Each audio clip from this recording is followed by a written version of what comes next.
Welcome to the Garage Gym Athlete Podcast, where we talk about fitness, health, and anything to help you become the most optimal human beings. Let's dive into it. All right, ladies and gentlemen, welcome to the Garage Gym Athlete Podcast. Jerred Moon here with Joe Courtney. What's up, Joe? Not much, man. What's going on? I don't know. I just kind of started cracking up as I hit the record button because I'm so excited You must to have get something good. into our new format. So it's kind of a new format, something I've been wanting to try. So we look at a lot of different studies, scientific studies, things that come up with training and all this kind of stuff, but we only ever cover, one a week, maybe a couple a month. And so I wanted to try a new format for the show called like a research roundup, where we try and go over a couple of studies quickly, asterisk on quickly, a couple, 5-7 minutes per study, something like that. The goal today is to hit 4 different studies. So I am actually generally unaware of the studies Joe is going to go over, and he's completely unaware of the studies that I'm going to go over, other than maybe having seen them because we look at some of the same resources and stuff. But I knew his titles, so we wouldn't end up picking the same ones, but that was about it. I didn't research them any further. So we're each going to kind of brief a study and what the study was, kind of the takeaway for the Garage Gym Athlete, and then we'll move to the next one. So we're going to try and knock out 4 studies in the podcast today. See if we can do it. Typically, we only ever hit 1. So we'll have to tone ourselves down a bit in going through this. But I'm excited to dive into it. So let's kick it off. Joe, you got study number 1. What is a study and why should people care? Yeah, I think this one might be near and dear to you, and you might have even come across it or something similar. But the study is called Effect of Strength Endurance Training and Reduced Training Volume on Running Economy and Single Muscle Fiber Adaptations in trained runners. Mouthful. So this is as all titles tend to be. So this was in 2018. They had 20 participants. There were 14 male, 6 female. The study or the protocol lasted 40 days. They had 10 training sessions of supervised speed endurance and 10 aerobic moderate intensity training sessions for those days. I believe the athletes were either training for a marathon or half marathon. They were distance they defined them trained runners as distance trained runners. But during their training sessions or during that 40 days, because of the supervised speed endurance training, their overall volume was reduced by 36%. So whatever they would normally run, the normal mileage they would be running for their training for their run was reduced by 36%. So basically a third less mileage. For the study, they did a pre-10K screening and a treadmill test. The pre-10K, they did both a normal, however they would do it, fueled, and they also did a glycogen depleted 10K separated by 48 hours. And they did. Yeah, so the normal 10K, they did a 2 by 6 minute 6 minute sub max run, followed by then they went into their 10K, and at the 10K, the normal 10Ks they did at 60% of their VO2 max, so kind of like a zone 2 ish run for those. And the same thing with the glycogen depleted, and they took muscle biopsy and blood samples after for that, and that was all the pre-screening. They did a 2 exhaustion treadmill test. I'm not sure what came of it. There wasn't much. They didn't do it again at the end, or they didn't say anything about why they didn't. I tried to look again, but it was 2 minutes of walking and then 6 minute run at the individual's 10K average pace. And then they increased pace every 2 minutes until they quit, essentially. But again, I don't know why they did it. They didn't say it. So I'll just kind of leave that one out. The glycogen depleted, the depletion, what they did. So the night before they had their glycogen depleted 10K, they did 3-hour exercise protocol, 60-minute cross training, 30 minutes of cycling, 30 minutes of running, 60 minutes striding or low speed. And essentially they worked out for 3 hours, but at a 60 to 65% max heart rate. And this is to deplete all. They're aiming to deplete all the glycogen in the legs, in which I haven't really heard too much of, but apparently it's something that they do often in a lot of studies. And then afterwards, the only fuel that they had, they put them on a macro protocol of only 5% carb, 35% protein, and 60% fat. And then the next morning, they still had breakfast under that protocol, but then 2 hours after breakfast, they did their glycogen depleted 10K. So that was the setup for the study. So the pre-screening 10K, both of them, and then they did their training, and then the post 10K and the training, they did intervals. So this is how and why the what the 10 supervised speed endurance were. The first and the last one, they did 6 sets of 30-second sprints, near all out sprints, with about 3.5 minutes of rest in between. And then the other 8 training sessions, they did 10 30-second sprints, near like all max out 30-second sprints with 3.5 minutes rest in between. They would just sprint for 30 seconds on a track and then walk back during those 3.5 minutes and then rest until they went again. So that's the setup for the study. And at the end, for when they tested and retested so they tested 2 different 10Ks, normal and glycogen depleted. Their between their pre and their post, both of their 10Ks went down by 3.2% for the normal and 3.9% for the glycogen depleted. Their So it went average, down, meaning they improved? Like yes, the their time went down? times Yeah. were faster. So the total time was less, was 3.2% less and 3.9% less. Their mean heart rate for their 10Ks were 1.7% lower. So their heart rate was lower as well as running faster. And their running economy was improved by 2.1% total, 1.6% on the normal, 2.9% on the depleted for improved running economy. Their cortisol lowered and their creatine kinase were reduced as well. The muscle fiber benefit, from what I gathered, I don't know like a completely. This is it got a little jargony, but from what I gathered and what they're surmised that all the muscle fiber benefits went along with improved endurance. So all this is to say that all of that happened with reduced in volume, reduced 36% reduced volume, but doing 30-second all out sprints with rest in between, and it had all of these benefits. Okay, so let me see if I can unpack that a little bit more. So we're saying that they ran less and got faster, Yes. and then also the glycogen depleted state ran less and got faster. Yeah, the glycogen depleted state actually had more benefits compared to the normal. They both benefited, but the percent gain or the percentage that they benefited from was higher on the glycogen depleted. Okay, that's an interesting study. And so what the main takeaway here, and I guess I kind of ask what your takeaway is, but ultimately you can do less running volume and get faster if you focus on shorter bout intensity stuff. Um, I don't see how the glycogen depleted fits in as much. Like, I don't know if I want to train in a glycogen depleted state, but it's cool that they did that. It's interesting. What's your takeaway from that study? Yeah, I think so. We have a ton of athletes that run events that are doing, and even ones that are like doing our training and on the endurance track because we do a lot of high intensity sprints and how it can benefit Yeah. to longer longer events. I think it shows that doing speed endurance training is really beneficial. Even so, if you're still going to go run long distances, you think, okay, I just got to rack with the mileage. I got to do all kinds of running. I got to do all this. And even when I would see, like, I mean, people from the Air Force, they had the mile and a half Yeah. PT test, and they'd be like, I'm going to go for a 3 mile run because then running a mile and a half is going to be easier. It's like, well, maybe just doing sprints because these sprints you're running less but you're gaining more than if you're just to go out for a casual run or just to do a normal run at pace. And this was, each of them were at 10K distances. So like Yeah. yeah. So Over 6 yeah, miles, right? yeah.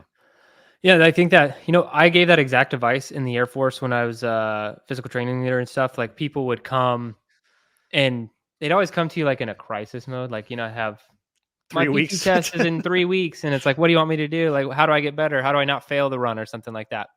And that was always my advice. It was, and I didn't have any science backing it up, but I was like, run intervals. Like, I didn't do third. I normally always make people run 400s. That's just like my go-to interval. But I'd Hmm. have people run 400s with shorter work to rest ratios, and that's where I'd actually see the biggest bang for our buck. Like, in functional use of having tried this with people, if you're trying to prep for a faster race, like, it's getting accustomed to that high heart rate for long periods of time. Because if you're going to try and, like in the Air Force, if you're going to try and run a mile and a half as fast as you can, well, then you're not practicing zone 2 training.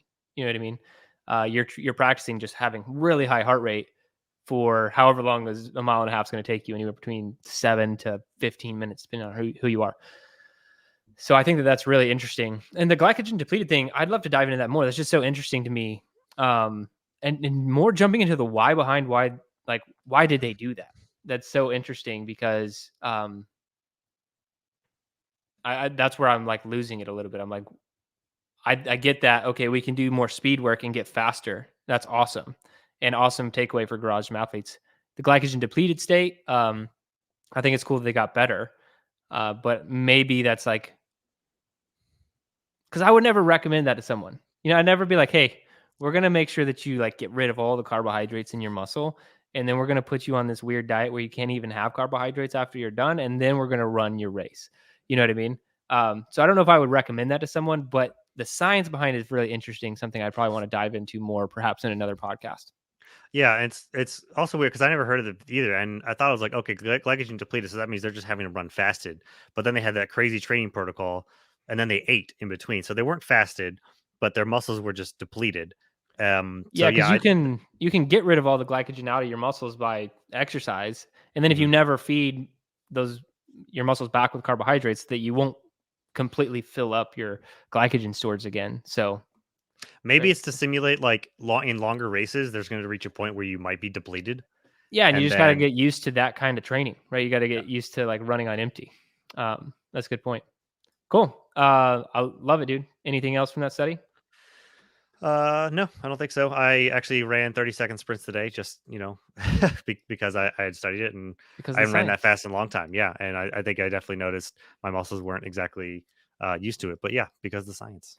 Yeah, and I think zone 2 work is still awesome, but that's such a long-term thing. That's like you need to do this for 6 months, a year, whatever. Like that's building like this aerobic base that you want to have as a foundation, and you can get Mhm. faster in doing that, but you have to do the speed work.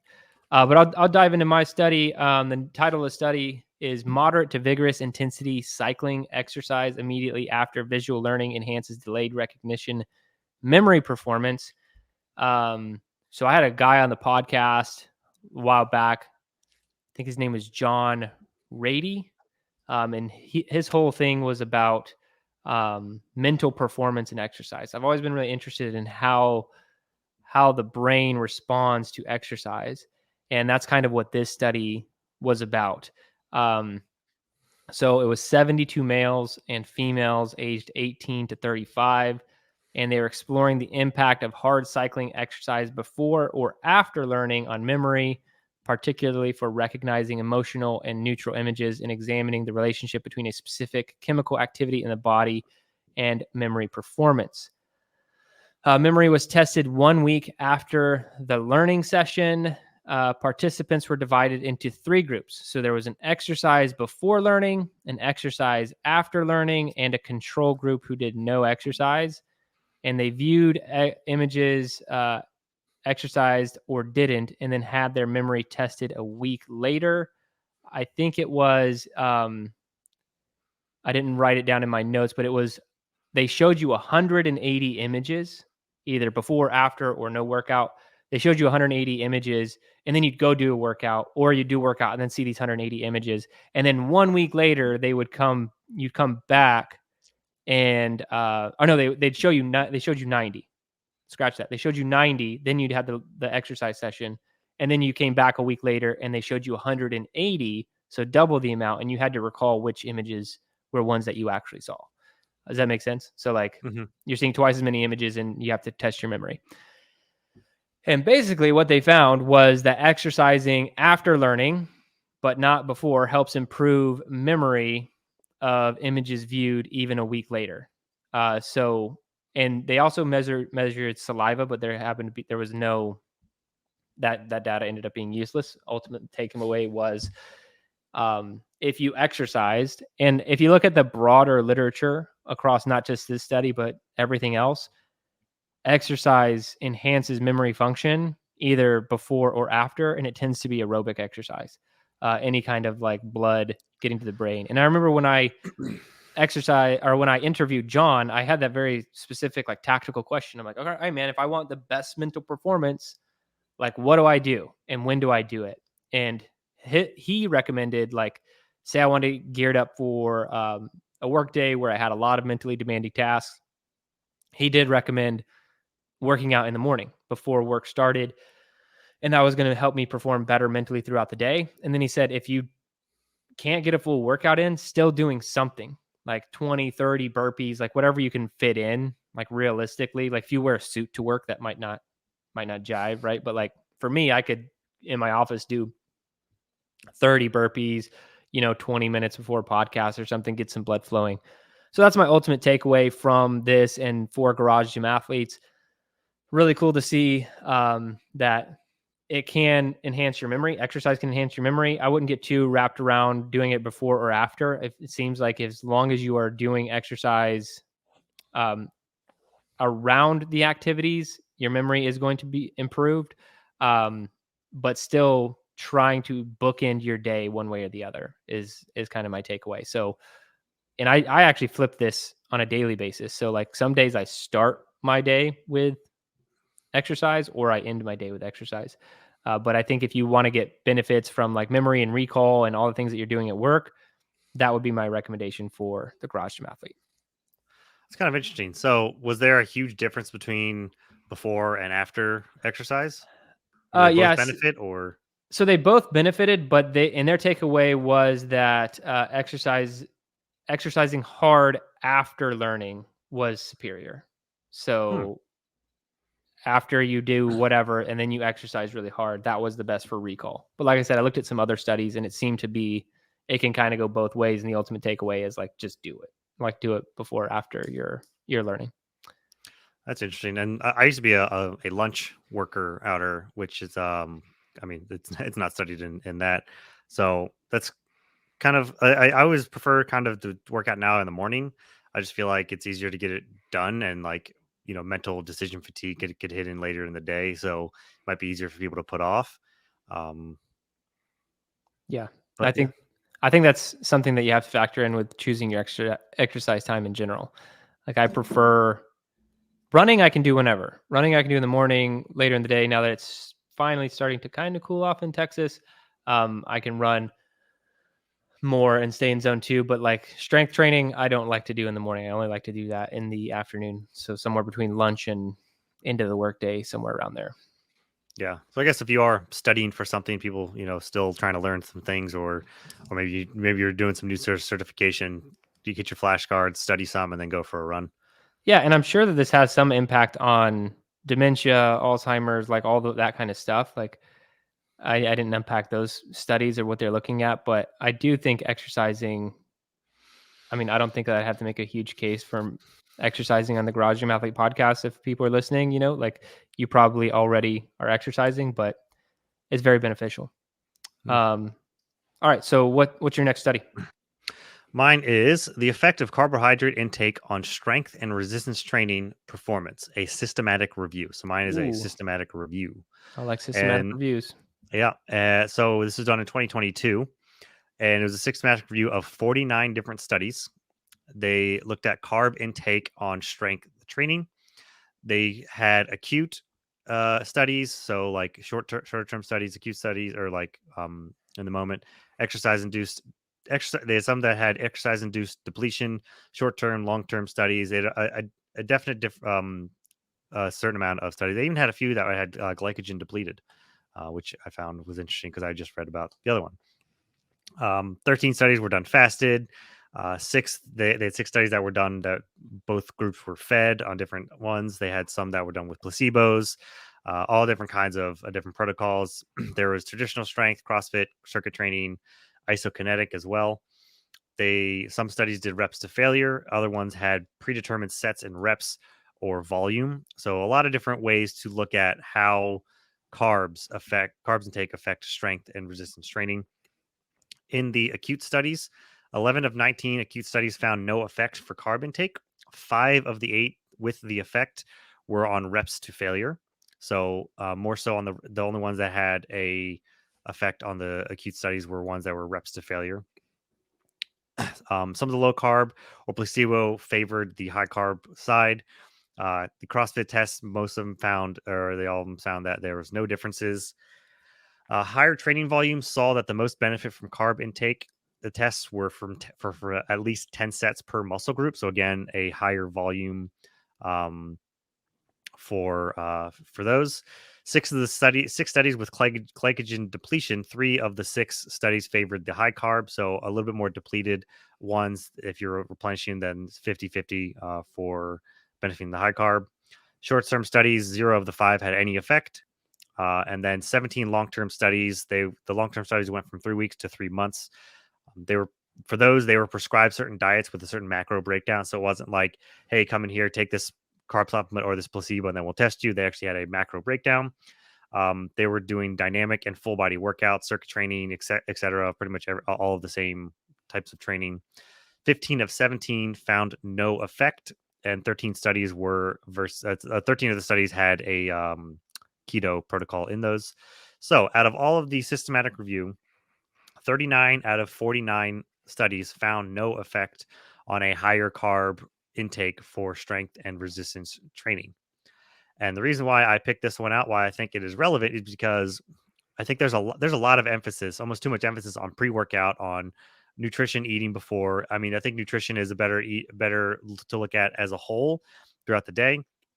There definitely are times where you need to factor in your pre-workout intake, especially I think it's more for longer aerobic or higher intensity workouts. But for strength and resistance training, for the large part, what this found is, for the most part, it doesn't make a huge difference to have a higher carbohydrate intake before you work out. So I know we've had some morning people who work out say, hey, I wake up at 5:30 to work out. What do you guys recommend? I don't have enough time to eat a full breakfast to get my workout in and do my hits heavy in my stomach.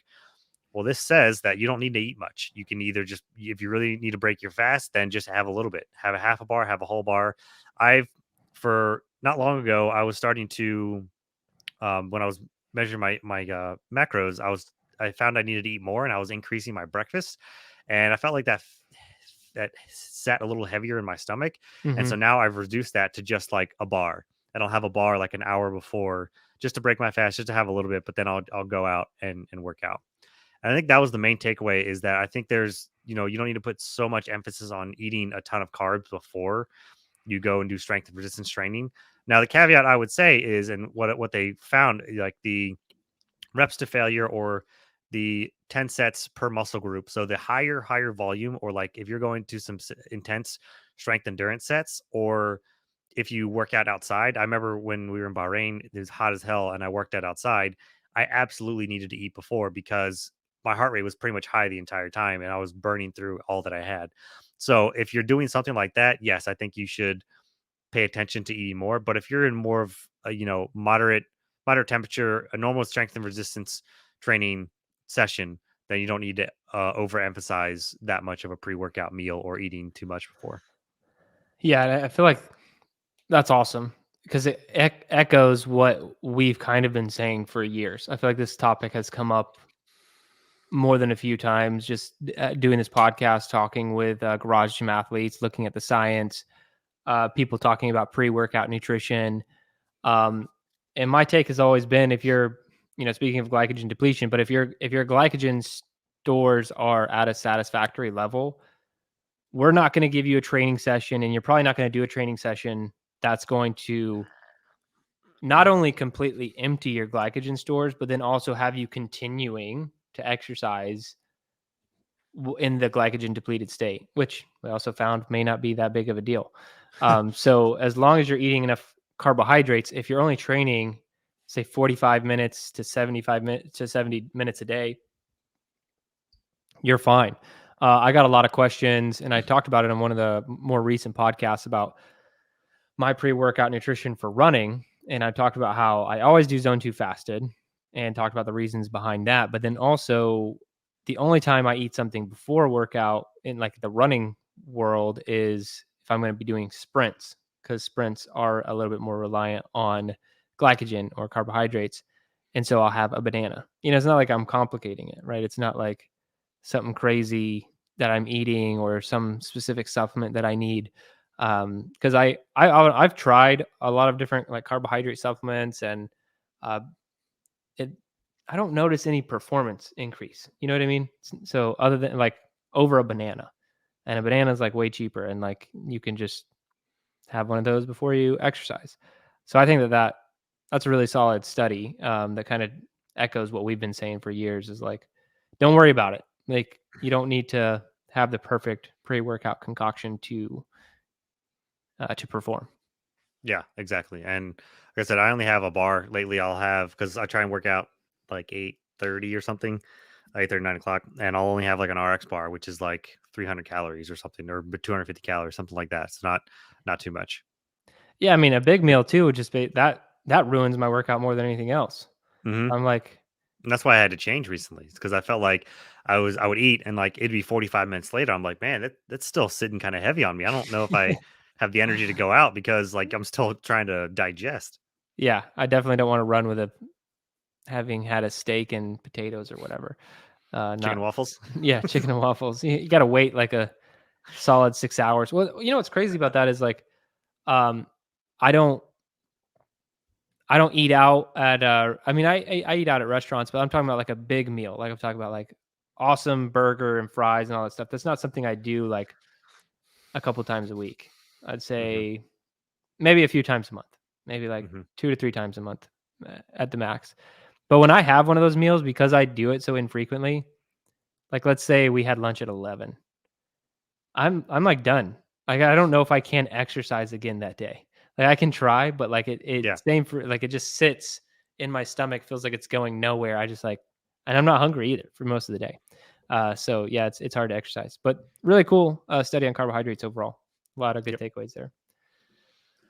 This one is actually one that we've covered before, but we have a systematic review and meta-analysis on it, and I wanted to hit on it again because I just think that it's really solid feedback. It's really solid for garage gym athletes to focus on. So the name of the study, and it was done in 2023, the effect of feedback on resistance training performance and adaptations, a systematic review and meta-analysis.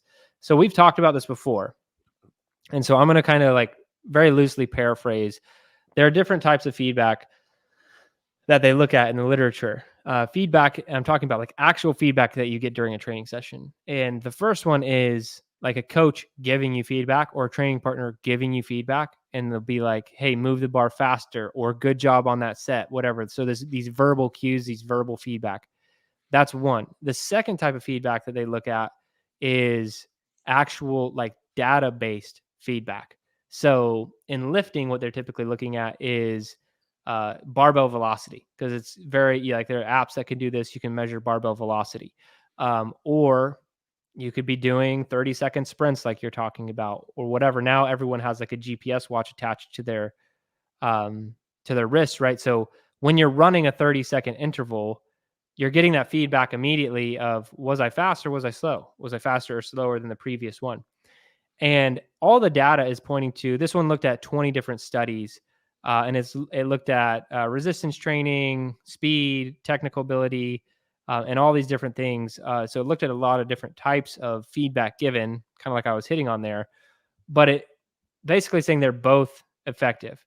So providing feedback, especially visual feedback during training, enhances immediate performance and leads to greater improvements in physical adaptations over time.